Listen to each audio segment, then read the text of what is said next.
আজকের ভিডিওতে আমরা শিখব কিভাবে স্লাইবার অথবা সুতার ওজন থেকে দৈর্ঘ্য বের করতে হয়। এখানে স্লাইবারের ওজন দেওয়া আছে ১৯ কেজি, কাউন্ট বা হ্যাং দেওয়া আছে 0.104। প্রথমে আমরা গজে বের করব, এরপর মিটারে বের করব। তো দৈর্ঘ্য বের করার সূত্র ওজন গুণন ২.২০৪৬ গুণন কাউন্ট গুণন ৮৪০।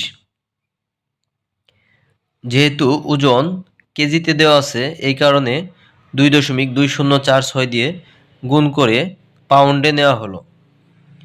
পাউন্ডের সাথে কাউন্ট গুণ করার ফলে হ্যাঙ্ক বের হলো।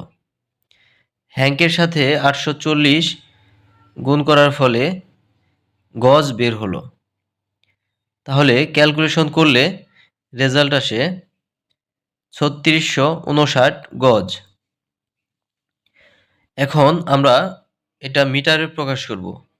আমরা জানি ১ মিটার সমান ১.০৯৩৬ গজ।